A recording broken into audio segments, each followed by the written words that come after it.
نحمده ونستعينه ونستغفره ونعوذ بالله من شرور أنفسنا ومن سيئات أعمالنا من يهده الله فلا مضل له ومن يضلل فلا هادي له وأشهد أن لا إله إلا الله وحده لا شريك له وأشهد أن محمدا عبده ورسوله يا أيها الذين آمنوا اتقوا الله حق تقاته ولا تموتن إلا وأنتم مسلمون يا أيها الناس اتقوا ربكم الذي خلقكم من نفس واحدة وخلق منها زوجها وبث منهما رجالا كثيرا ونساء واتقوا الله الذي تساءلون به والأرحام إن الله كان عليكم رقيبا يا أيها الذين آمنوا اتقوا الله وقولوا قولا سديدا يصلح لكم أعمالكم ويغفر لكم ذنوبكم ومن يطع الله ورسوله فقد فاز فوزا عظيما أما بعد فإن أحسن الكلام كلام الله وخير الهدى هدى النبي صلى الله عليه وآله وسلم وشر الأمور محدثاتها وكل محدثة بدعة وكل بدعة ضلالة وكل ضلالة في النار. Ikhwan wa akhwati rahimani wa rahimakumullah. Sebelum kita lanjutkan daurah kita, khususnya bagi santri asrama yang belum hadir di majelis, ada enggak? Yang belum hadir supaya hadir di majelis. Sudah semua?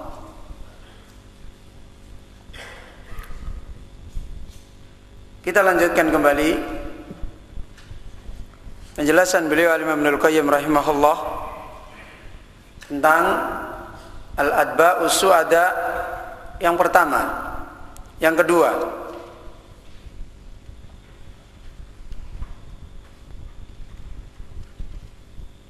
Dari Al-Adba'us Su'ada yang disebutkan oleh beliau Al-Imam Ibnul Qayyim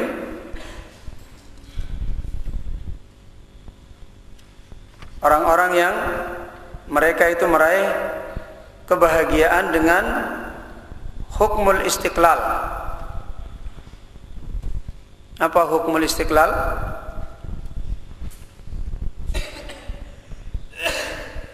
Apa?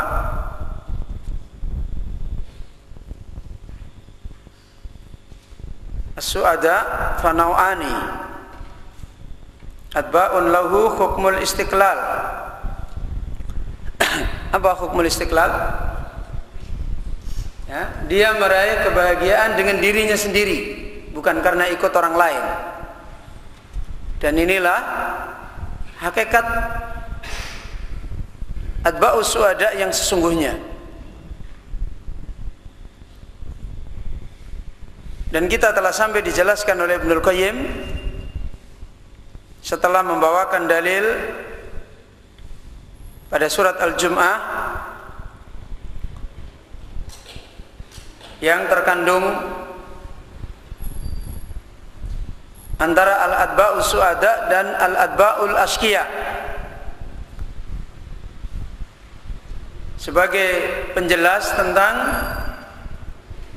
Al-Adba'us Su'ada pada surat At-Taubah.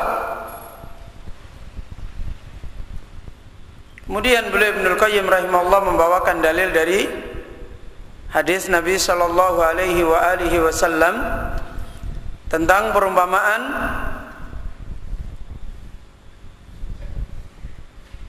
Al-Adba'us Su'ada dua macam, kemudian Al-Adba'ul Ashqiya satu macam, yang dimana tadi kita telah sampai pada penjelasan perumpamaan yang pertama, yaitu ardun zakiyatun qabilatun lisyurbi wan nabat.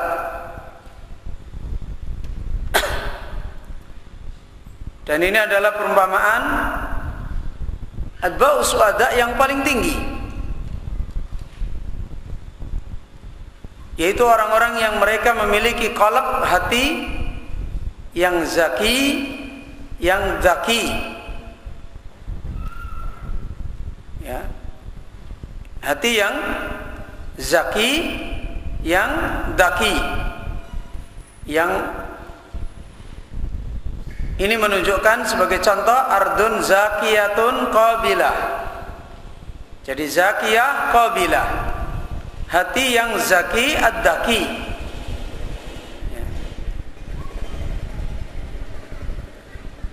Dengan dakaknya, dengan cerdasnya, yaqbalul ilma, dia bisa menerima apa? Ilmu. Dan dengan zakatnya maka dia yuthmiru fihi wujuhal hikami wa dinil haqqi, dapat membuahkan banyak hikmah, dapat menumbuhkan banyak hikmah, dan agama, amalan yang benar muncullah dari dia. Amalan-amalan yang benar itu karena zakinya.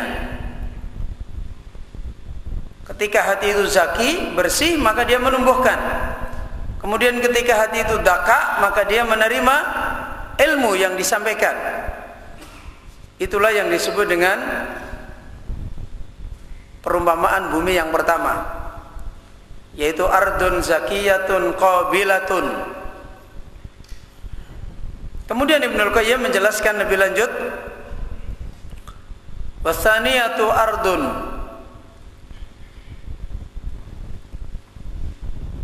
salabatun qabilatun li thubutil ma' fiha wa khafidahu fahadihi yantafi'un nasu biwurudiha wasaqyi minha wal istira'i.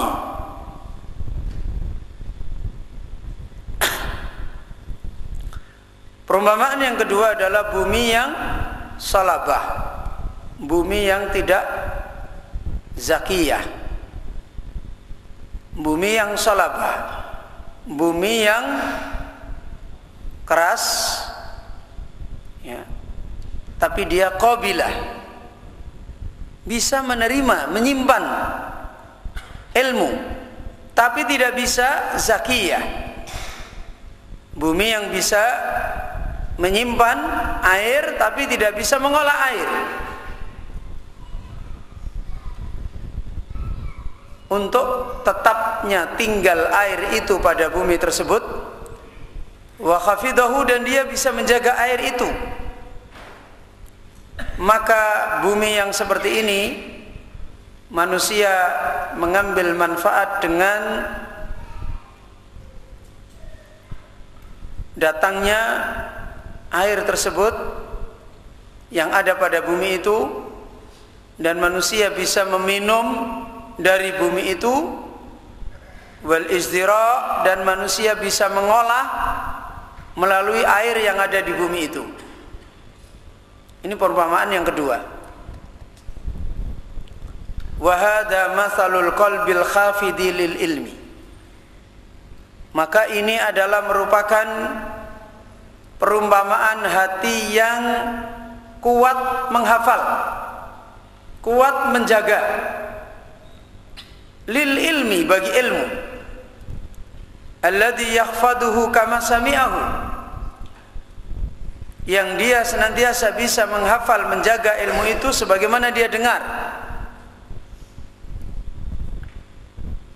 Ini juga semakna dengan hadis Nabi sallallahu alaihi wasallam, rubba mubalagin, banyak orang yang disampaikan ilmu itu dia lebih bisa memahami daripada yang menyampaikan.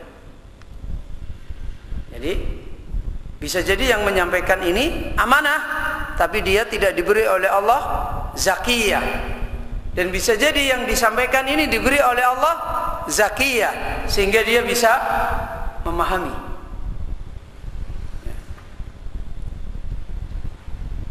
Maka ini yang kedua adalah perumpamaan bumi yang bisa menyimpan, menjaga ilmu persis sebagaimana dia mendengar.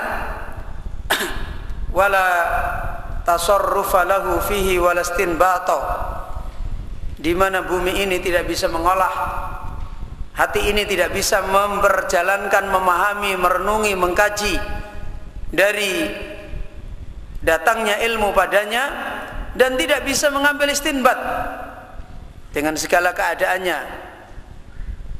karena mungkin kurangnya ilmu dan mungkin kemampuannya belum dimudahkan oleh Allah. Karena untuk menjadi orang yang paham membutuhkan banyak ilmu. Untuk menjadi orang yang paham butuh banyak ilmu. Ya, beda untuk menjadi orang yang menghafal. Untuk menjadi orang yang paham itu butuh banyak ilmu. Berbeda dengan orang yang menghafal. Karena itu bisa jadi orang dimudahkan oleh Allah, dia kuat menjaga ilmu, amanah, tetapi belum dimudahkan oleh Allah untuk mengolah ilmu yang dia dengar itu dan mengambil istinbat, mengambil pemahaman. Ballahul khifdul mujarrad. Bahkan kadangkala ada orang yang diberi kelebihan oleh Allah, dia bisa menerima ilmu secara hafalan murni. Hafalan murni. Makanya kita lihat para perawi-rawi hadis itu belum tentu yang meriwayatkan hadis ini adalah seorang ulama ahli istinbat pada zamannya. Dia merawikan hadis dan hafal sekian hadis, belum tentu dia adalah seorang yang alim, bisa memahami hadis sebagaimana yang dikehendaki di dalam din kita. Fahuwa yuaddi kama sami'a, maka dia bisa menunaikan, membacakan, memindahkan apa yang didengar itu persis seperti mana dia mendengar. Wa huwa minal qasmil ladzina qala fihim an-nabi, maka orang yang seperti ini adalah termasuk punya nasib di dalam ilmunya Nabi, dari golongan orang-orang yang Nabi telah bersabda tentang mereka, farubba khamili fiqhin ila man huwa afqahu minhu wa rubba khamili fiqhin ghairu faqihin. Maka banyak dari pembawa fikih, pembawa ilmu, dia bawa kepada orang yang lebih fikih, lebih faqih, lebih faham daripada dia. Jadi banyak orang yang dia membawakan sebuah pemahaman ilmu, dia bawa kepada orang yang orang itu lebih faham daripada dia yang bawa. Ini Nabi sallallahu alaihi wasallam pernah bersabda seperti ini. Wa rubba khamili fiqhin ghairu faqih. Dan banyak orang yang dia membawa fikih tapi dia tidak faqih, dia tidak faham. Dia bawa dalil, dia bawa ini, tapi dia sendiri bukan orang ahli istinbat. Abu Hurairah adalah orang yang ahli hifdz, tapi ketika harus memahami agama dengan utuh, dengan benar, dia kembali kepada orang seperti Abu Bakar, seperti Umar, seperti Ibnu Mas'ud, seperti Ibnu Umar, seperti Mu'ad bin Jabal, seperti Hudzaifah bin Yaman, dan seterusnya. Di dalam mereka mau beramal, dia bertanya. Abu Musa al-Asy'ari adalah ahli qiraah. Ahli qiraah. Bahkan Nabi sallallahu alaihi wasallam kalau mendengarkan qiraahnya Abu Musa al-Asy'ari, beliau mengomentari, bahasa saya mendengar Al-Qur'an kamu baca seperti bacaannya suara Nabi Daud. Ahli qiraah termasuk Abu Musa al-Asy'ari. Tapi begitu permasalahan tafaqquh fid din, Abu Musa al-Asy'ari datang kepada Ibnu Mas'ud. Datang kepada Ibnu Mas'ud.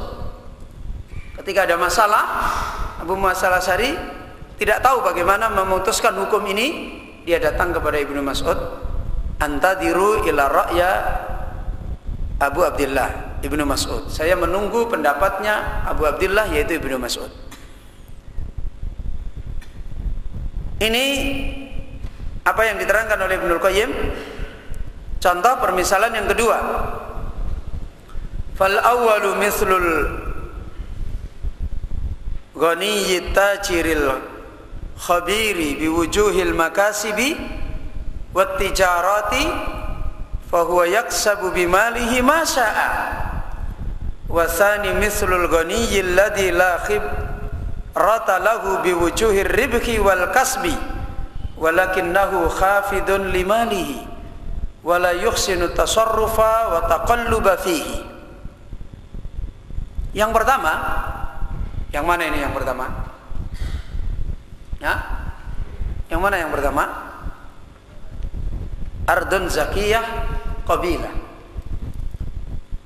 yaitu qalbun az-zaki ad-daki. Yang pertama adalah seperti perumpamaan al-ghani, orang yang kaya, at-tajiri, yang pedagang, al-khabiri, ya, yang punya ilmu, biwujuhil makasibi, dengan bentuk-bentuk mengusahakan usaha, wat tijarati, dan bentuk-bentuk memperdagangkan harta. Jadi dia punya harta, dan mungkin hartanya itu yang dia punyai tidak mesti banyak. Kemudian dia bisa apa? Memperdagangkan dengan benar. Dia tahu berbagai macam cara yang betul untuk membawa harta ini menjadi maslahat, menjadi tambah, berkembang dan baik, barokah. Tahu bagaimana memperdagangkan, fa huwa yaksibu bimalihi masaa. Maka dia itu adalah orang yang bisa mengolah, mengupayakan dengan hartanya sebagaimana dia kehendaki dan jadi baik. Ini contoh yang dikaitkan dengan lebih mudah untuk kita bisa pahami. Yang kedua yaitu apa? Ardun salabah qabilah, atau al-qalbu al-khafidu lil ilmi, hati yang dia bisa menjaga ilmu, menghafal. Maka yang kedua adalah seperti perumpamaan orang yang kaya,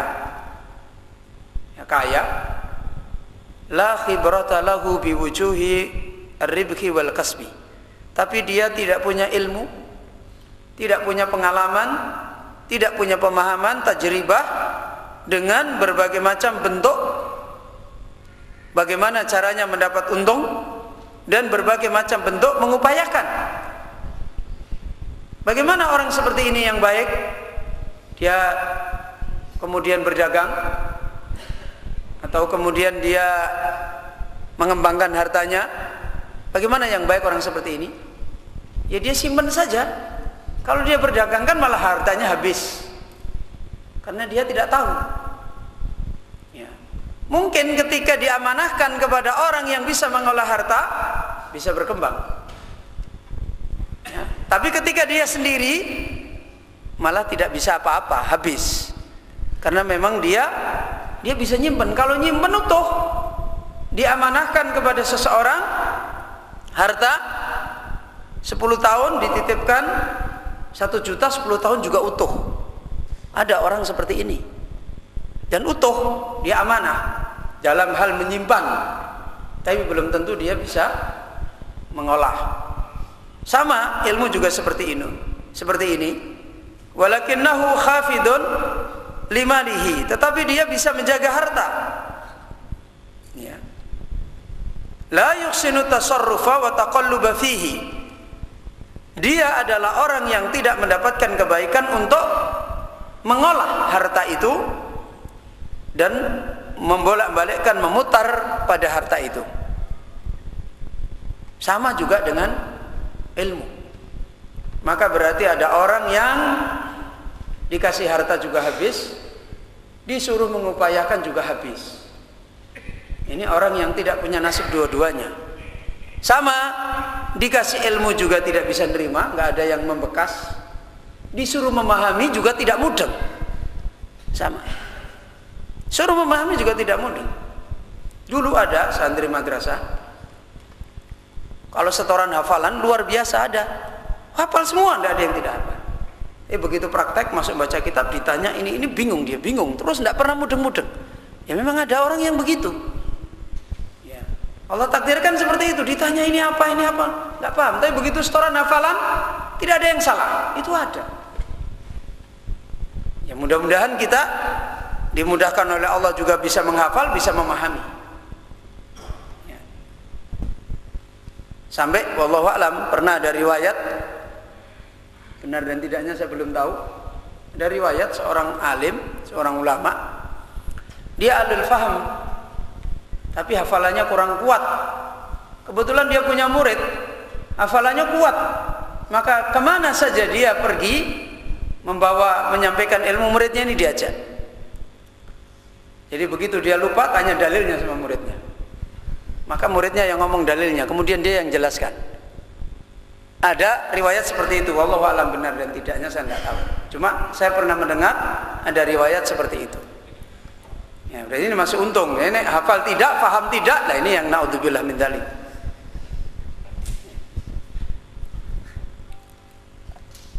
Ini penjelasan yang diterangkan oleh Ibnul Qayyim.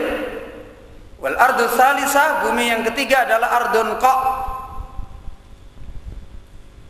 Bumi yang qa. Qa itu kalau dalam bahasa Arab terjemah itu bersuara. Bersuara, qa.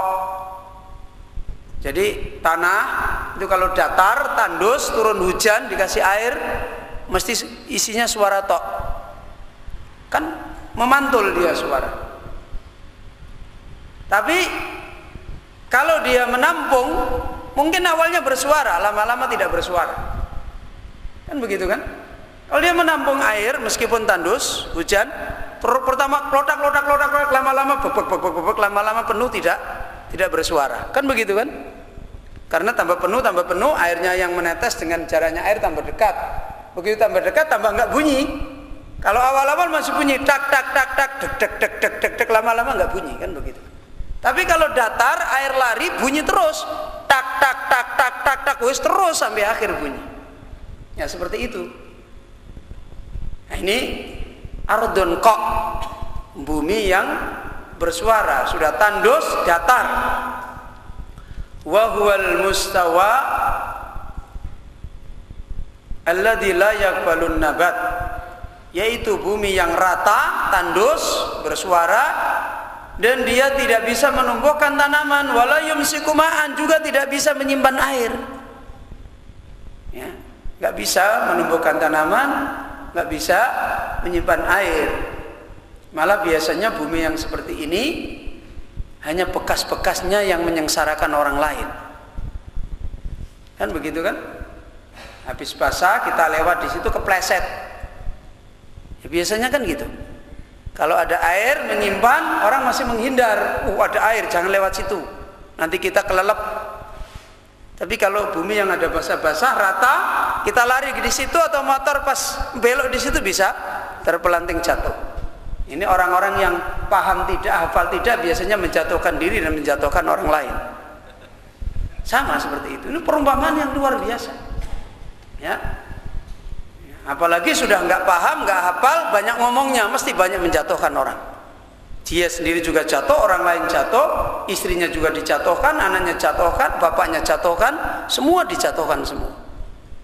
Ya, jadinya dia bumi yang banyak membuat fitnah. Falau asabaha minal matari ma asabaha lam tantafi bi syai'in minhu. Kalau tak ada hujan telah menimpa, kalau tak ada dari hujan telah menimpa dia, apa yang telah menimpa dia, maka bumi ini tidak bisa menjadikan manfaat sama sekali, tidak bisa. Apa manfaatnya? Nampung juga tidak, ya, menyerap, menumbuhkan juga tidak ada manfaat dari air yang ada. Fahadha mathalul qalbi la yaqbalul ilma walal fiqha wa dirayata fihi. Wa innama huwa bimanzilatil ardil bawari allati la tunbitu wa la tahfadul ma'a. Maka ini adalah seperti contoh hati yang dia tidak bisa menerima ilmu, tidak bisa menyimpan, dan dia tidak bisa memahami. Ya, al-fiqh wa dirayah ini sama. Dirayah adalah kaitannya dengan memahami matan. Pemahaman dan dirayah yang ada di dalam ilmu tersebut. Menyimpan tidak bisa, memahami tidak bisa. Maka kalau kita mendapati keadaan hati-hati kita kok seperti ini, paham gak paham-paham, hafal juga susah, maka programnya itu harus benek ke hati dulu. Ya, betulin hatinya, memohon kepada Allah taufik, menerima nasihat bagaimana agar hati kita ditolong oleh Allah, dimudahkan untuk bisa menjadi hati yang tidak seperti ini. Dan ini adalah seperti perumpamaan bumi al-bawar, tadi sudah kita sebutkan. Bumi yang bisanya hanya mencelakakan. Ya, itu lihat bumi-bumi yang tandus itu. Mencelakakan. Allati la tunbitu wa la takfadu. Dia tidak bisa menumbuhkan, tidak bisa menjaga pada air alma. Hanyalah bumi ini bawar, membinasakan. Dia itu adalah wa huwa mithlul fakiril ladzi la malahu wa la yuhsinu yumsiku malan. Innalillahi wa inna ilaihi raji'un. Orang yang hatinya seperti ini seperti perumpamaan orang sudah fakir, ya, fakir, nggak punya harta apa-apa, miskin, alladzi la malalahu, tidak punya harta pada dia, wala yuhsinu yumsiku malan, dan kalau toh dikasih juga tidak bermanfaat, nggak bisa apa-apa, dikasih tidak bisa dia tahan. Ya. Dia itu orang fakir, miskin, tidak punya, dikasih sedekah sama temannya 5.000 habis. Kok habis? Ya, nggak cukup lah kalau 5.000. Lah cukupnya berapa? Cukupnya 15.000. Kasih, nih 15.000. Baru 1 jam habis. Loh, kok nggak habis? Iya, masih banyak kebutuhan saya. Loh, harusnya berapa? 50.000. Kasih 50.000, habis lagi. Ya. Karena orang fakir kredit motor, kredit rumah, susun 2, orang fakir. Namanya tidak tahu membelanjakan harta yang baik. Orang tidak punya itu ya mestinya kebutuhannya bagaimana bisa makan. Ya, bisa makan sudah cukup, sudah amanah, oh ini dimanfaatkan dan ini, makanya banyak masalah yang terjadi seperti ini. Maka berarti persoalannya orang bisa baik apakah tidak itu kembali kepada dirinya. Orang bisa mengikuti jalannya Nabi apa tidak kembali pada dirinya. Nasib itu kembali pada dirinya. Maka dialah yang menjadi dasar untuk dia itu punya nasib al-adba'us su'ada atau al-adba'ul asqiya. Dia sendiri. Maka lihat hati-hati kita ini hati yang mana. Kemudian dijelaskan oleh Ibnul Qayyim, fal awalu alimun muallimun. Maka lebih jauh Ibnul Qayyim mengatakan orang yang pertama adalah orang yang alim dan dia muallim. Orang yang mengajar, orang yang dia alim, faham ilmu dan dia muallim. Dia bisa mengolah ilmu dan mengajarkan manusia sesuai dengan keadaannya. Ya, ini yang pertama. Da'in ilallah ala basirati. Dia bisa mengajak ke jalan Allah di atas ilmu. Ya, orang yang awam bisa mendapatkan taufik dengan dakwah dia. Orang yang penuntut ilmu bisa mendapatkan taufik dengan dia. Orang yang cerdas bisa mendapatkan taufik dengan dia. Maka ini adalah orang yang pertama, karena dia bisa mengolah dalil sehingga dalil itu bisa ditetapkan pada tempatnya. Fahada min warasatir rusul. Inilah yang sesungguhnya pewaris para rasul. Sampai-sampai ada ungkapan dalam sebuah hikmah, kadal hukama al-anbiya. Hampir-hampir orang-orang yang arif dia itu adalah nabi. Hampir-hampir orang-orang yang arif, yang alim, yang dia memahami dan bisa mengajarkan sebagaimana, hampir-hampir dia itu adalah anbiya. Karena memang itu warisannya para nabi. Para nabi itu seperti itu. Dia alim, kemudian dia juga murabbi, dia juga muallim, itulah nabi. Sebagaimana disebutkan yatlu alaihim. Nabi itu yatlu alaihim. Berarti dia menguasai dalil enggak? Menguasai. Kemudian yuzakki, ya, mentazkiyah, bisa mendidik, membimbing. Yang badui bisa dibimbing, ya. Yang lurus bisa dibimbing, yang setengah lurus bisa dibimbing, itu nabi. Segala macam orang nabi bisa mentazkiyah. Karena mempunyai kekuatan di sini zakiyah. Ya. Itulah pewaris para anbiya. Mereka juga menguasai ilmu, mereka juga bisa mengolah ilmu. Wa tsani hafidun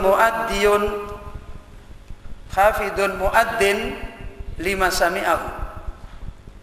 Fahada yahmilu ila ghairihi ma yattajiru bihil mahmulu ilaihi wa yastathmiru. Yang kedua adalah penjaga ilmu, penuni, penyampai bagi ilmu sebagaimana dia dengar. Maka dia ini adalah orang yang membawa ilmu kepada yang lain, amanah. Ma yattajiru bihil mahmulu ilaihi wa yastathmiru, berupa ilmu yang dia bisa jalankan dengannya apa yang dikandung di dalam ilmu itu dan yang bisa membuahkan pada ilmu itu. Ini adalah yang kedua. Watsalitsu la hada wa la hada. Yang ketiga adalah bukan yang ini dan bukan yang ini. Fa huwa alladzi la yaqbal hudallah. Inilah orang yang dia tidak punya nasib bisa menerima petunjuk Allah. Wala rafa'a bihi ra'san, dan dia tidak bisa mengangkat kepalanya dengan petunjuk Allah. Tidak bisa. Kalau orang Jawa, nggak tahu ada yang paham nggak? Jekidek. Tahu jekidek? Jekidek itu begini terus dulu. Paham? Coba kamu ulangi. Bagaimana tadi? Itu kalau orang Jawa namanya jekidek. Loh, wong kok jekidek itu enggak mudeng, dia ngomong juga enggak, hafal juga enggak, pokoknya begini terus. Coba ulangi lagi. Begini. Sedikit saja begini. Tadi gimana yang saya terangkan? Begini. Loh, ini gimana ini? Ngomong paling tidak ngomong saya belum paham, itu masih ada, berarti paham kan? Pertanyaannya aja paham. Ini ditanya gurunya aja enggak paham. Kamu paham? Berarti ini orang gimana ini? Kamu paham? Belum. Lah itu berarti ada pemahaman. Kan begitu. Ini kamu paham? Diam. Kamu tidak paham? Diam. Ini orang hidup, orang mati. Innalillahi wa inna ilaihi raji'un. Ini musibah. Ya. Kalau dulu masih anak-anak, aja kaya kebo lengalengo. Kebo itu kan nggak punya pemahaman apa-apa, itu kebo. Kebo tahu kebo? Kerbo itu loh, ya. Masih mending sapi, masih mudeng diatur. Kebo itu nggak mudeng. Jangan menyeberang jalan, dia seberangi itu loh. Ada mobil nggak peduli, kebo itu nggak peduli. Sapi masih lari, kayak kebo enggak. Ada mobil gede nggak peduli, mobilnya suruh berhenti, ini nggak mudeng. Jadi kayak kerbo kalau orang Jawa bilang dulu. Kalau saya masih anak-anak, ojo koyo kebo lengalengo pakanane suket ijo katanya gitu. Itu innalillah, udah musibah. Kalau orang Arab mengatakan ini kayak budak yang punya penyakit bosidi, katanya begitu. Itu kayak kalau orang Arab begitu. Jadi ketika penyakitnya itu datang, ya sudah diam aja. Dipukul diam, dikasih makan diam, disuruh diam, dia diam, pokoknya diam terus. Ini innalillah. Kalau dengan hidayah sikap kita seperti itu sudah innalillahi wa inna ilaihi raji'un. Tapi begitu ada makanan langsung melek lari, ada duit langsung melek lari, ya, itu musibah. Mending masih bisa makan. Fa huwa alladzi la yaqbalu hudallahi wa la rafa'a bihi ra'sah. Kemudian disimpulkan oleh Ibnu Qayyim, fastau'aba hadzal haditsu aqsamal khalqi fi da'watin nabawiyyati wa manazilihim. Maka hadis Nabi ini telah mengumpulkan pembagian makhluk terhadap dakwahnya Nabi. Apakah dia punya nasib ittiba kepada dakwahnya Nabi atau tidak ittiba? Dikumpulkan dalam hadis Nabi ini. Padahal orang-orang yang tidak mendapatkan taufik dengan dakwahnya Nabi secara jumlah, secara bentuk, banyak enggak? Hah? Banyak. Sekarang kalau Nabi menerangkan tentang umat ini berpecah menjadi 73 berapa? Firqah. Itu yang selamat berapa? 1. Yang sesat 72. Tapi di dalam hadis Nabi ini Nabi menerangkan yang tidak dapat dari petunjuk Nabi berapa dalam hadis ini diumpamakan? Kan ada berapa kelompok dalam hadis Nabi ini? 3. Yang dapat petunjuk berapa? 2. Yang enggak dapat petunjuk 1. Apa? Coba bagaimana pemahamannya? Dalam hadis yang tersesat 72, yang selamat 1. Sementara di sini yang tersesat, yang tidak punya nasib berapa? 1. Gimana maksudnya? Dari 72 atau mungkin lebih yang ada, itu kesimpulannya 1 ini. Jadi kesimpulannya adalah 1 ini. Entah itu golongan apapun, kesimpulannya dia tidak punya nasib dari ilmunya Nabi. Entah itu Mu'tazilah, Khawarij, Syiah, apapun, kesimpulannya adalah 1, dia tidak punya nasib dari apa? Dari ilmunya Nabi. Sudah, itu saja kesimpulannya. Ya. Jadi kesimpulannya adalah itu, yang mereka disebutkan oleh Nabi 73 firqah ataupun yang lain-lainnya yang tidak masuk 73 firqah, kesimpulannya adalah masuk di dalam 1 dalil, mereka adalah orang-orang yang apa? Lam yaqbal hudallah, tidak menerima apa? Petunjuk Allah. Itu maksudnya. Segala macam bentuk apapun, kesimpulannya mereka adalah orang yang tidak menerima petunjuk Allah.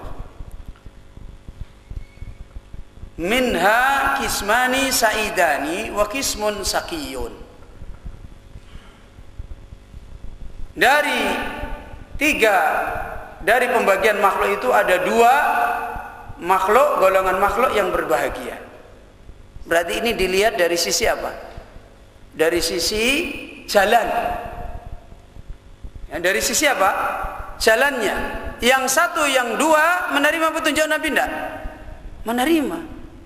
Buktinya dia walaupun cuma kekuatannya menghafal, tapi hakikatnya dia mau menerima enggak? Mau. Dia mau menerima Quran, mau dihafalin dengan ikhlas, kemudian disampaikan sama orang lain dengan baik, kan berarti menerima. Apalagi yang mereka mempunyai kemampuan menguasai dan memahami dan mengolah, itu lebih-lebih lagi. Ini kaitannya dengan petunjuk, dengan jalan. Adapun 1, bagaimana jalannya? Dia tidak punya nasib, baik dia menerima dalam bentuk menjaga ataupun dia menerima dalam bentuk memahami dan apa? Dan mengolah. Maka 1 golongan yang sakiyun, yang sengsara, entah apapun namanya, apapun kelompoknya, ketika dia tidak punya nasib menerima petunjuknya Nabi, kitab dan sunnah Nabi, termasuk lagi memahaminya, maka kesimpulannya adalah kismun sakiyun. Apa? Kelompok yang sengsara. Jadi begitu macam-macam kesimpulannya satu. Begitu banyaknya kayak apapun orang itu sengsara masuk neraka dengan berbagai macam jalan-jalan yang membawa ke neraka, kesimpulannya adalah apa? Satu. Yaitu apa? Lam yakbal hudan nabi, hudallah. Dia tidak punya nasib bisa menerima petunjuknya Allah. Jadi dia tidak bisa menerimanya, tidak bisa memahaminya, tidak bisa mengamalkannya.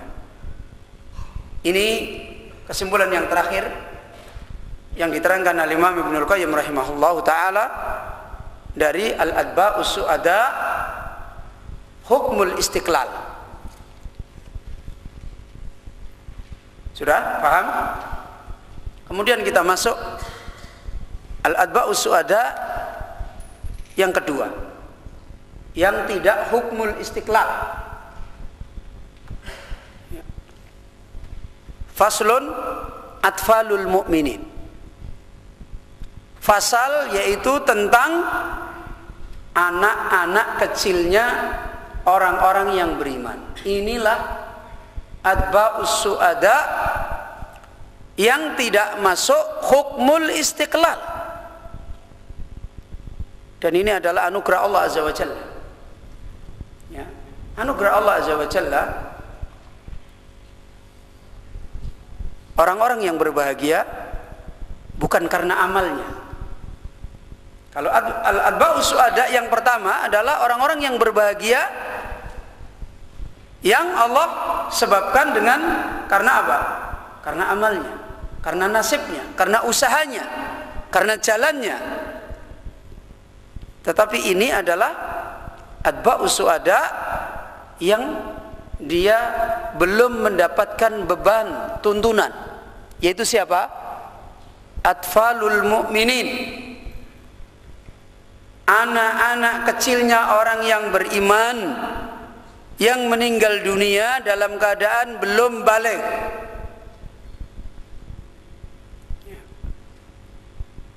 Ibnul Qayyim menjelaskan wa amman nau'u tsani min adba'is su'ada minal adba'is su'ada hum fahum adba'ul mu'minina min dzurriyyatihim alladzina lam yasbut lahum hukmut taklifi fi darid dunya wa innama hum ma'a abaihim taba'un lahum. Nah, ini baru boleh dikatakan masuk swarga nunut. Ini baru boleh masuk surga dengan cara apa? Nunut. Tahu nunut? Ikut. Dia tidak punya amal di dunia. Ya. Dia tidak punya amal sendiri di dunia.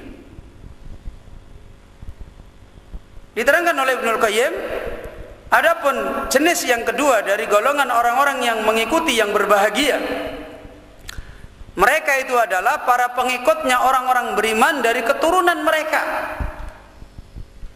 yaitu orang-orang yang hukum taklif. Hukum taklif itu apa? Kewajiban, kemudian larangan, tuntunan di dalam kitab dan sunnah belum tetap bagi mereka di negeri dunia. Mereka belum diwajibkan. Ya. Hanyalah mereka itu meraih kebahagiaan, menjadi orang-orang berbahagia di sisi Allah bersama bapak-bapak mereka yang beriman, yang bertemu dengan Allah dengan imannya. Adalah mereka tabaun lahum. Mereka itu mengikuti bapak-bapak mereka yang beriman. Sebagaimana qala Allah Ta'ala fihim, Allah Ta'ala telah berfirman tentang mereka, walladzina amanu wattaba'athum dzurriyyatuhum biimanin alhaqna bihim dzurriyyatahum wama alatnahum min amalihim min syai' kullu imri'in bima kasabat rahin. Kata Allah, dan orang-orang yang beriman dan yang telah mengikuti mereka orang-orang beriman, yakni keturunan mereka, dengan iman itu alhaqna bihim dzurriyyatahum, kami pertemukan mereka orang yang beriman dengan anak-anak mereka. Kami pertemukan. Wa ma alatnahum min amalihim min syai', dan kami tidak mengurangi nilai amalnya orang beriman sedikit pun, tidak. Jadi ketika anak-anaknya ikut masuk surga bersama dengan dia, tidak mengurangi apa? Amalnya dia. Kalau kita kan mungkin kalau kebahagiaannya sudah dikasihkan ini berarti berkurang. Enggak. Ini adalah rahmat dari Allah, anugerah dari Allah. Kullu mri'in bima kasaba rahin. Setiap seseorang dengan apa yang dia upayakan, maka itu adalah digantungkan dengannya. Pada ayat ini diterangkan oleh beliau Imam Ibnul Qayyim akhbar subhanahu. Pada ayat ini Allah Subhanahu wa taala, Ibnul Qayyim mengatakan akhbar subhanahu annahu alhaqa dzurriyyata bi abaihim fil jannah kama atba'ahum iyyahum fil iman walamma kana dzurriyyatu la amala lahum yastahiquna bihi tilka darajat qala ta'ala wa ma alatnahum min amalihim min syai'. Allah Subhanahu wa taala mengkhabarkan bahwasanya Allah telah mempertemukan keturunan dengan bapak-bapak mereka di surga. Sebagaimana Allah telah mengikutkan pada mereka bapak-bapak mereka pada keturunan itu di dalam iman. Dan tatkala keturunan itu tidak ada amal bagi mereka yang dengannya mereka menjadi berhak tingkatan amal itu, Allah Ta'ala berfirman wa ma alatnahum min amalihim min syai'. Dia kan tidak punya amal, kok ikut bapaknya, berarti kan mengurangi pahala bapaknya. Maka Allah menjelaskan dan Allah Azza wa Jalla, kami tidak mengurangi pada mereka dari amal mereka sedikit pun, karena anak-anak mereka diikutkan ke surga bersama bapaknya. Wa dhamiru aidun ilal ladina amanu ay wa ma naqasnahum syai'an min amalihim. Dan dhamir mana? Hum wa ma alatnahum. Dan dhamir hum adalah kembali kepada ilal ladina amanu. Kembali kepada siapa? Orang-orang yang beriman. Berarti maknanya kami tidak mengurangi pada mereka orang-orang yang beriman yang diikuti oleh siapa? Oleh anak-anak mereka itu syai'an sedikit pun dari amalnya. Barrafa'na dzurriyyatahum ila darajatihim. Bahkan kami Allah Azza wa Jalla meninggikan derajat anak-anak mereka bertemu dengan derajat siapa? Bapak mereka. Bertemu dengan derajat bapak-bapak mereka. Ma'a taufitihim ujura a'malihim. Bersama Allah memenuhi pada mereka orang-orang beriman, pada ganjaran-ganjaran amal mereka dipenuhi utuh sebagaimana janji Allah. Falaisat manzilatuhum manzilata man lam yakun lahu amal bal wafainahum ujurahum. Maka tidaklah maknanya kedudukan orang tuanya berarti sama dengan kedudukannya orang yang tidak punya amal karena sudah dikasihkan anaknya, tidak. Bal wafainahum ujurahum. Bahkan kami telah berikan kepada mereka orang beriman pahala mereka. Kami beri, kata Allah. Wa alhaqna bihim dzurriyyatahum. Dan kami pertemukan juga dengan siapa? Pada anak-anak mereka, fauqa ma yastahiqunahu min a'malihim. Setimpal di atas apa yang mereka orang-orang beriman beramal dengan amalnya. Jadi sama. Ya, jadi kalau misalnya bapaknya ini adalah seorang ulama yang alim, yang bagus, kemudian Allah tinggikan derajatnya, kemudian dia punya anak yang masih kecil meninggal, dia pun dipertemukan, ditinggikan derajatnya sebagaimana siapa? Bapaknya. Ini adalah al-adba'u as-su'ada, tetapi bukan karena hukum apa? Hukum istiqlal. Karena tabak, karena ikut. Hanya ini yang diterangkan bahwasanya orang bisa mengikuti masuk surga pada yang diikuti. Adapun istri sama suami masuk surga dengan amalnya sendiri-sendiri. meskipun mereka nanti bisa dikumpulkan oleh Allah di surga. Ya. Loh, lah kalau misalnya yang ini amalnya kurang, yang ini tinggi, kan orang ahli surga satu dengan yang lain diberi izin oleh Allah untuk saling memberikan apa? Syafaat. Ya. Saling memberikan syafaat, mendoakan, meminta kepada Allah agar ditinggikan yang lain. Tapi hakikatnya mereka adalah sendiri-sendiri. Hubungan itu tidak menjadi ketentuan bagi mereka.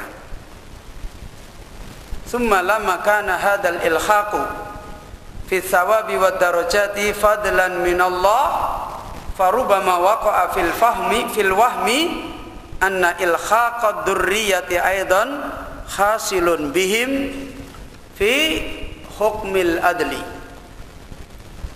Fa idza iktasabu sayyi'atin aujabat uqubatan kana kullu amilin rahinan bi kasbihi la yata'allaqu bi ghairihi minhu syai'un. Kemudian ada catatan yang diterangkan Ibnu Qayyim, dan ini penting sekali karena nanti bisa salah paham. Kemudian tatkala hukum ilhaq ini, hukum apa ilhaq tadi? Hukum dipertemukan, ikut di dalam ganjaran dan di dalam derajat. Hukum ikut di dalam ganjaran dan di dalam apa?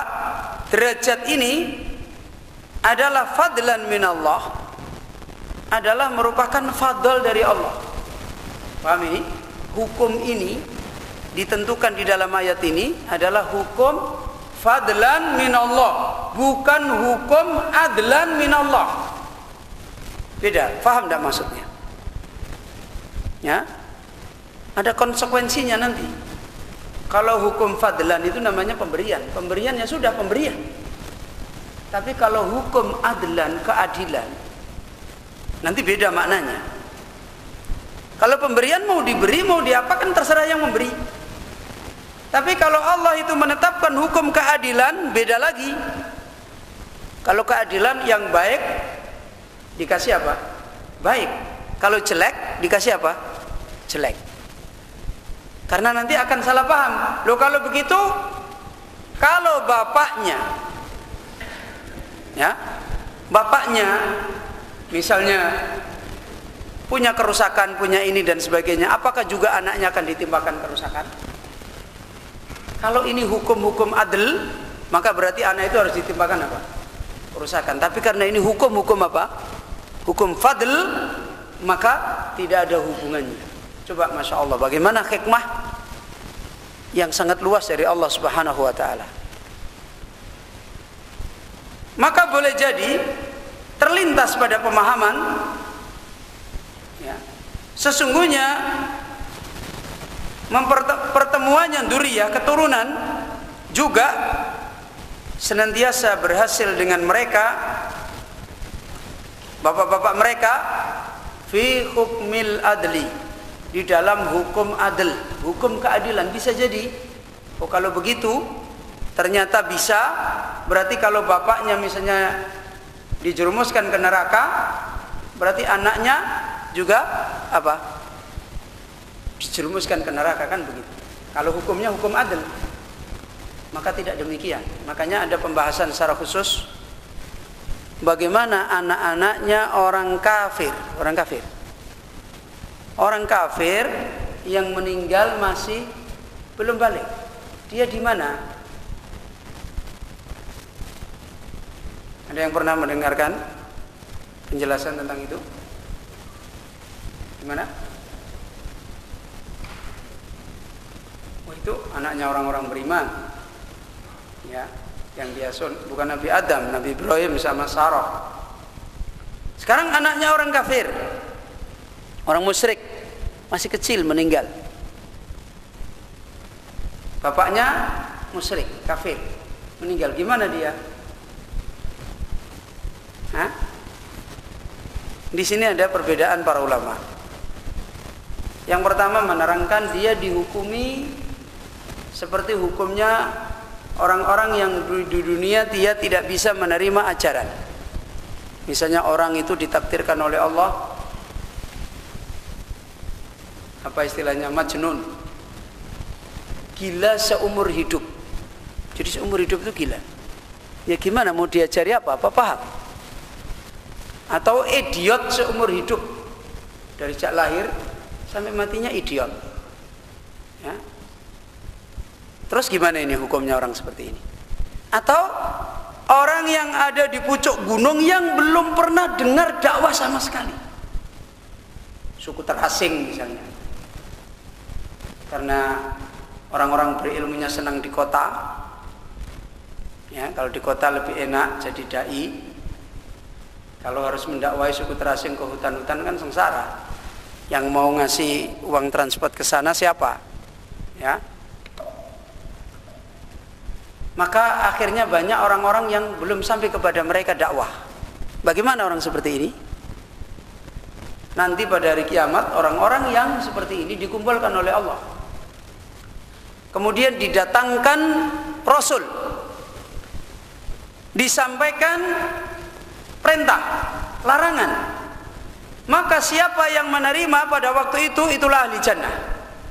Dan siapa yang pada waktu itu menolak, maka itu termasuk ahli nar.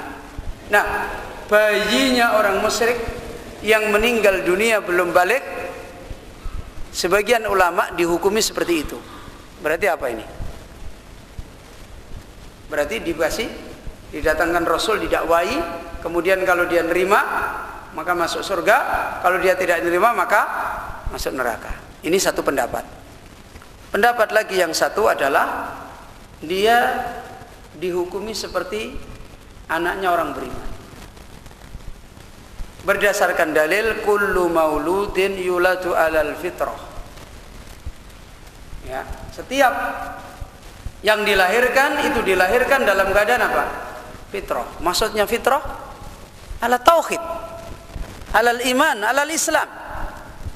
Maka walaupun bapaknya musyrik, dia meninggal dunia masih belum balik, maka dia termasuk adalah di mana? Di surga. Nah, makanya tadi ada hubungannya dengan pembahasan apa? Fadlun, bukan hukum apa? Adlun. Kalau hukum keadilan, bapaknya musyrik ya dia harus ya ikut dihukumi syirik sama. Lah kalau tadi disebutkan orang beriman, anaknya ikut, kalau hukum keadilan bagaimana? Kalau hukum keadilan amal bapaknya harus dikurangi, kan begitu. Anaknya ikut masuk surga, ibaratnya dapat nasi 10 piring, anaknya ikut berarti dapat 5 piring, anaknya 5 piring. Ini kalau hukum apa? Hukum keadilan. Tapi karena hukum anugerah pemberian Allah, bapaknya utuh tidak dikurangi, dia dikasih utuh seperti bapaknya. Paham ini pemahamannya? Kemudian Ibnu Qayyim mengatakan fal ilhaqul madhkuru innama huwa fil fadli was thawab la fil adli wal iqab. Maka mempertemukannya Allah apa yang disebutkan pada ayat tadi hanyalah dia itu di dalam hukum fadl, hukum keutamaan anugerah, dan hukum thawab ganjaran, dan tidak berlaku pada hukum keadilan dan pada hukum siksaan. Tidak berlaku. Makanya dikhususkan hanya anak-anaknya orang beriman dan yang meninggal masih kecil, sebagaimana tadi. Kemudian diterangkan oleh Ibnu Qayyim wa hadza wa nakhbuhu min asraril Qur'ani wa kunuzihi allati yahtassu Allahu bi fahmiha man syaa.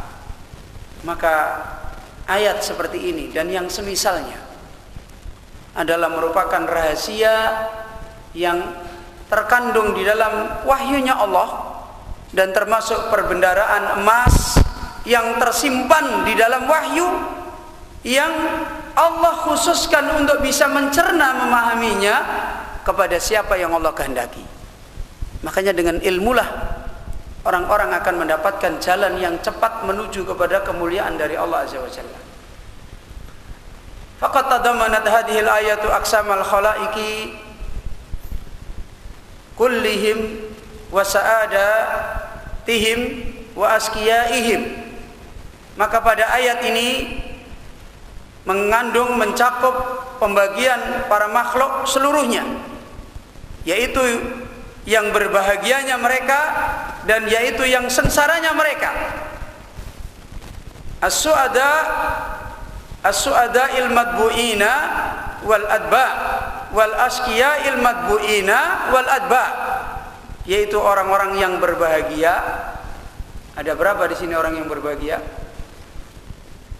Ada dua. Al-madbu'in, yang diikuti, berarti dia sendiri juga orang yang berbahagia, yang diikuti.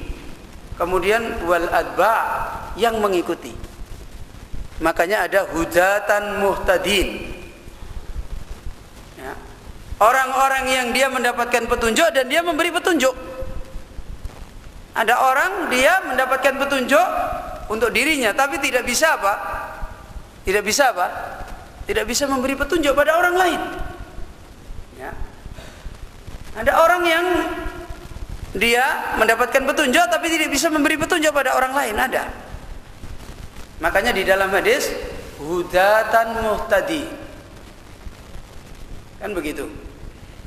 Nabi ketika berdoa kepada Allah meminta, ya, agar diberikan oleh Allah hudatan muhtadi, orang yang bisa memberi petunjuk dan diberi petunjuk. Itu para anbiya, mereka diberi petunjuk oleh Allah dan memberi petunjuk pada orang lain. Ini yang pertama. Kemudian al-adba, yang mengikut, ya, yang mengikut. Demikian pula wal asqiya il madbu'in, dan yaitu orang-orang celaka yang diikuti, tukang nyesatin orang dan dia sesat. Dia sesat dan dia diikuti kesesatannya karena pintar nyesatkan orang.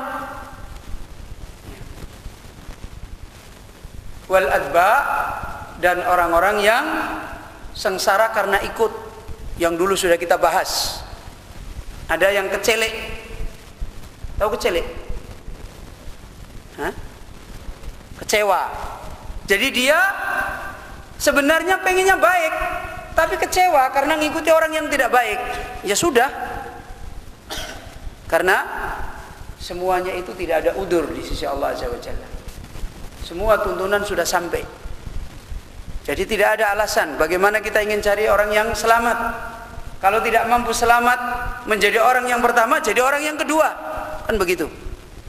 Ya, kalau kita tidak mampu mencari selamat seperti orang yang pertama, sudah dapat petunjuk, memberi petunjuk pada orang lain, maka kita bagaimana mendapat petunjuk walaupun tidak bisa memberi petunjuk pada orang lain.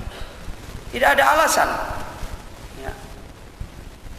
Maka inilah yang disebutkan oleh Ibnul Qayyim rahimahullah. Kemudian nasihat beliau Ibnul Qayyim, fa'alal aqilin nasikhi li nafsihi ayyandura min ayyil aqsami huwa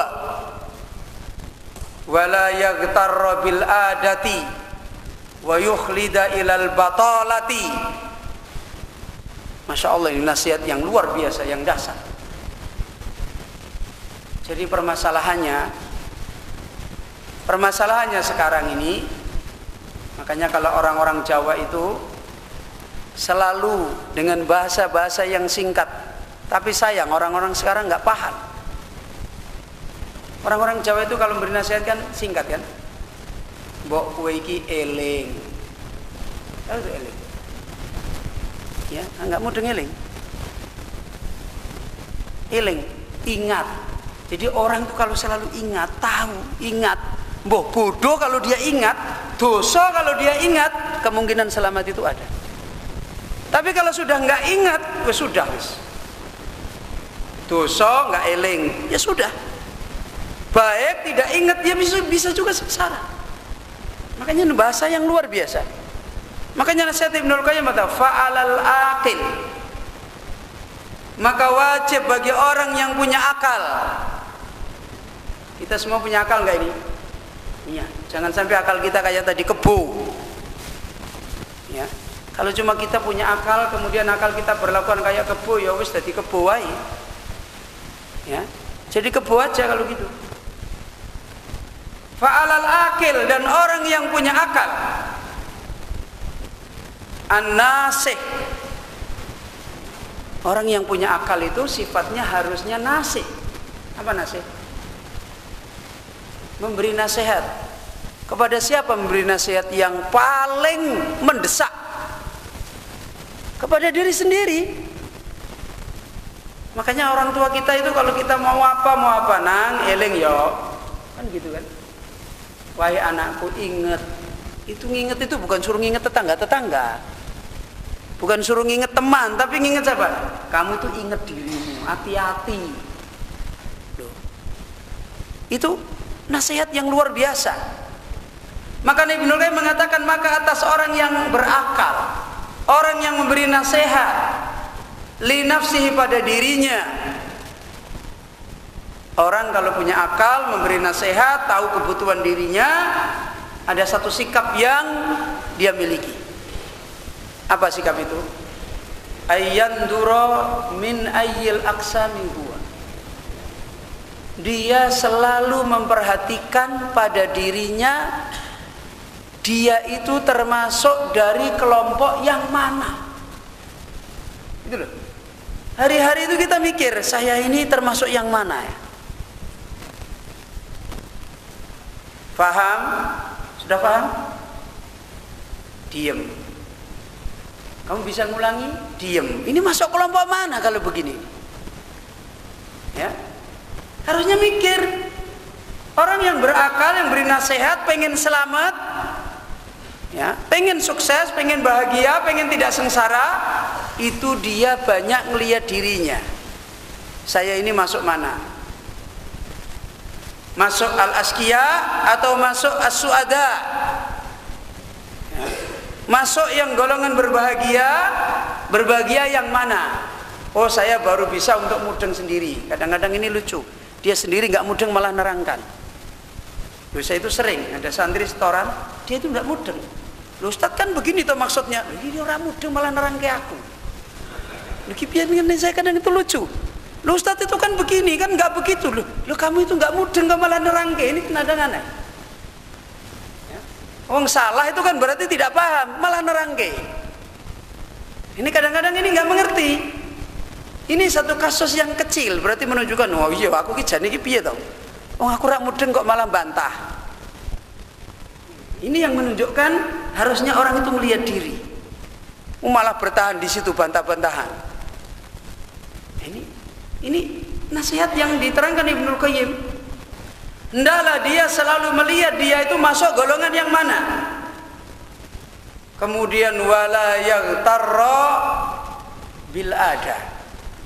Jangan tertipu, merasa nyaman dengan sesuatu yang biasa.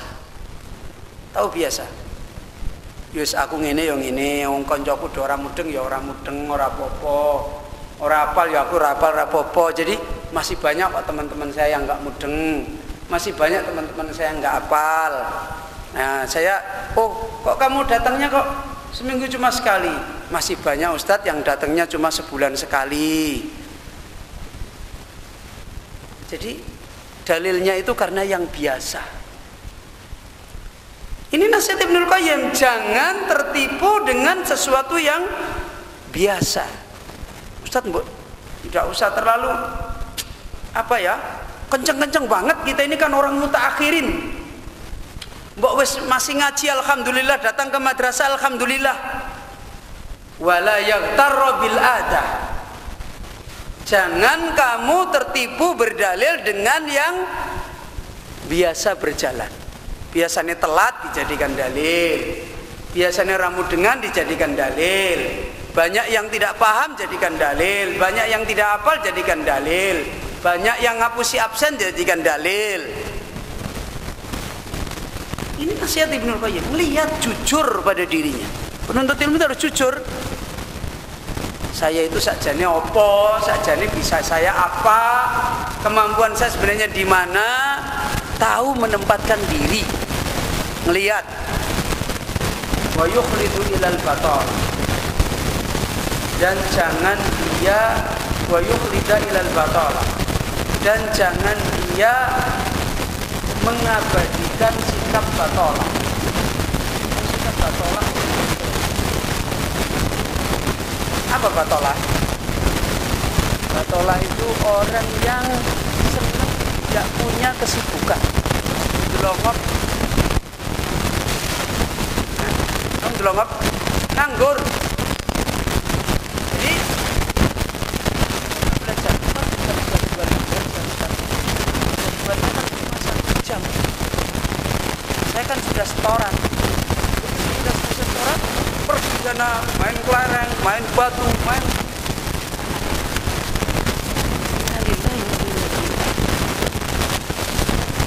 Kan saya sudah belajar, saya sudah setoran. Yang tadinya yang main batu yang kecil-kecil, belum mukallaf main batu. Ini yang gede-gede sekarang.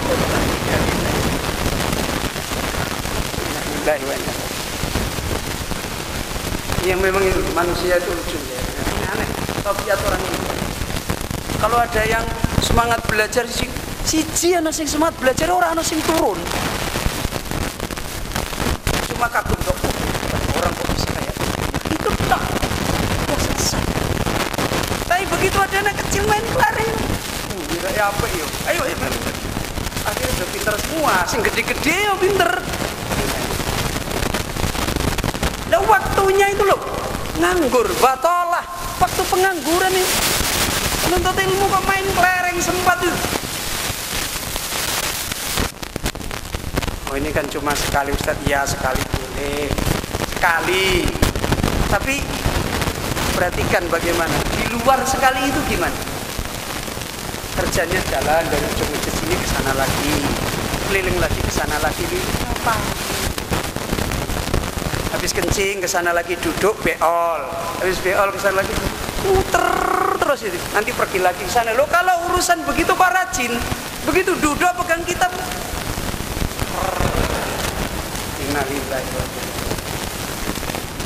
Ini batolah manusia pengangguran. Manusia pengangguran. Apalagi memerangi hawa nafsu. Waktunya sudah dibolehkan istirahat, masih tidak berhenti belajar. Nah, itu baru namanya orang yang bisa hijrah dengan benar. Diumumkan di madrasah jam 10 harus sudah tidur. Ustaz saya izin nggak tidur. Kenapa? Belajar. Nah itu baru dilihat ketika belajar. Sampai jam 1 malam masih belajar. Sampai jam 3 malam masih belajar. Itu baru namanya. Bukan pengangguran, ini benar-benar orang sportif. Ini kan bisa diupayakan. Dulu saja saya kalau sudah ngantuk saya upayakan tidak ngantuk. Pernah saya ceritakan toh. Ngantuk ini, baca kitab ngantuk. Padahal pakai lampu teplok. Ini kamu pakai listrik. Ngantuk. Pergi ke sumur saya. Pergi sumur, cari kayu, taruh di atas sumur, duduk di tengah sumur. Sambil pegang lampu, sambil pegang kitab. Hilang ngantuknya. Loh betul ini, saya bukan cerita bohong. Itu sudah malam, sudah jam 1, jam 2 malam, kok ngantuk nggak kuat. Oh ini saya harus tahu caranya memerangi. Duduk di atas sumur, pakai kayu. Ini saya tidak ngajari begitu. Maksudnya ini salah satu cara. Nanti kamu begitu kecemplung, aku sih dihukum. Itu salah satu cara, artinya bagaimana kita itu tidak menjadi batolah. Jadi pengangguran. Penuntut ilmu kok banyak pengangguran, pengen dapat nasib yang baik kok banyak pengangguran, waktunya terbuang, Masya Allah. Kan sudah setoran, sudah belajar. Kita kok banyak, kadang-kadang setoran itu sampai 5 kali nggak bisa-bisa. Kamu sudah murojaah, sudah. Murojaah sama siapa? Ini kode sekarang. Innalillahi wa inna ilaihi raji'un. Lawang di sini ada ustadz, ada ini. Lembut datang ke sana, murojaah ke sana. Karena dia takut nanti disalahin. Akhirnya murojaah sama temannya sendiri podora mudi. Yang penting wis murojaah. Ini batalah. Dia itu melihat dirinya, jangan sampai dia menjadi orang-orang batalah. Bukan membiarkan diri dengan batalah. Saya pernah ngalami dulu di pondok. Waktu istirahat, betul-betul istirahat ini. Betul-betul waktu istirahat. Saya naik pohon cerme. Naik pohon cerme itu karena lapar, makan pohon cermai sambil bawa kitab itu di atas pohon cermai, sambil ngapalin makan pohon cermai satu. Dua. Qadarullah yang naik banyak. Pohon cermainya bunyi krek krek krek krek krek, gak kuat, jatuh ambruk ning gone kali. Innalillahi wa inna. Lu itu waktu nganggur saja berusaha pegang kitab. Sekarang saya lihat ini, saya kadang-kadang heran. Kitab itu ada di situ, ada di sana, ada di sana, ada di situ, di situ. Kitabnya siapa? Orangnya sudah pergi, ada main kelereng, ada main apa lu? Masih lumayan kitabnya disimpan di tempat yang baik. Begitu selesai, kitabnya taruh, lupa dia, pergi sudah kemana-mana. Gimana kamu bisa punya nasib diberi oleh Allah kemuliaan ilmu yang baik kalau ini nasihat Ibnul Qayyim. Orang yang berakal menasihati dirinya selalu mikir, saya ini kelompok yang mana, dan jangan membiarkan diri dengan kebiasaan yang berjalan, dan jangan menetapkan diri menjadi pengangguran. Kemudian nasihat beliau, fa in kana min qasbi sa'idin intaqala minhu ila ma fawqa. Coba lihat. Kalau dia melihat dirinya termasuk orang yang termasuk kelompok yang berbahagia, puas. Saya tadi sudah setoran, tidak ada yang salah. Enggak. Berapa? 1 halaman. Makanya saya sekarang terus istirahat. Tidak. Kalau hari ini bisa setoran 1 halaman, besok setoran 2 halaman. Begitu orang yang tidak lelah di dalam mengikuti Nabi. Besok bisa setoran 2 halaman, besok 3 halaman. Itu namanya orang yang tidak lelah. Bukan, aku paling pinter dewe sak kelas iki, setoranku paling oke. Terus pengangguran di sana. Jadi tidak berarti kalau kita sudah berbahagia, sudah sukses, kemudian merasa puas. Berusaha lagi di atas. Ulama itu menghabiskan umurnya untuk ilmu, dapat ilmu cuma sedikit. Sebagaimana kata Allah, wa ma utul ilma illa qalila. Tidaklah mereka diberi ilmu oleh Allah kecuali apa? Sedikit. Padahal umurnya semuanya untuk ini. Nasihat beliau, kalau memang kita sudah sukses, termasuk orang yang saadah, jangan berhenti. Karena namanya kebahagiaan itu ketika kita sudah sampai, kemudian kita merasa nyaman, itu malah alamat kehancuran. Makanya antum dinasihatkan di dalam ilmu sorof, kalau kamu sudah termasuk orang-orang yang khasuna, kemudian khasibah, jangan kipas-kipas.